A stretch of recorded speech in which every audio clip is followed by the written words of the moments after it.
বাবা নওজোয়ান, তুমি বুঝো, আলাদা আলাদা আলাদা, তোমার বুঝ তুমি বুঝো, তোমার ভাবনা তুমি ভাবো। এই পৃথিবী বড় স্বার্থপর, কারো হাতে সময় নাই, স্বার্থপর এই দুনিয়া, কারো হাতে টাইম নাই এখন।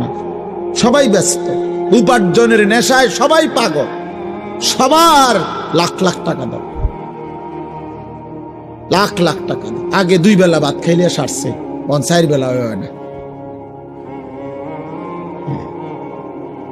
আগে 10:30 বাজে, 10টা বাজে আইয়া পানি ভাত খাইছে খেতে আইয়া, সমস্যা হয়েছে না? এখন আর হয় না, এখন আর হয় না। আগে ফিরিত বইয়াও ভাত খাইয়া সারছে পুরা ফ্যামিলি, এখন আর হয় না।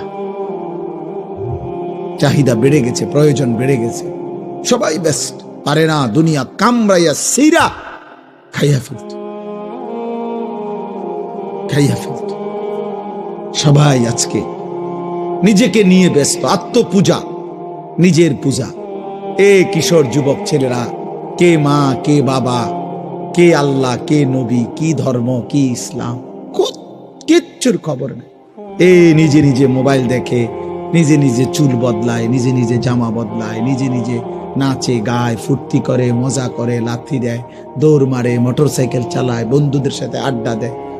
একেবারে ভিন্ন ভিন্ন, বিচ্ছিন্ন আল্লাহ থেকে, রাসূল থেকে, মা থেকে, বাপ থেকে, সমাজ থেকে।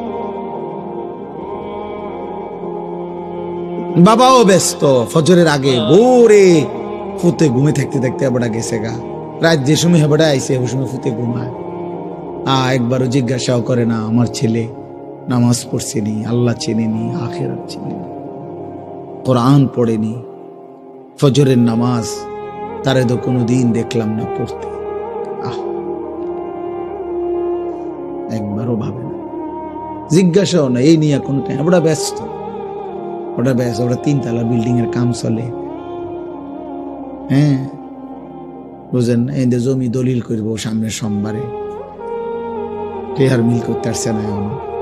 জমির দাম 80 লাখ, টেহা হয়েছে মাত্র 40 লাখ, সুদে টোয়াইছে, কিস্তিতে টোয়াইতে আছে, দুনিয়া মিলাইতেছে নাকি?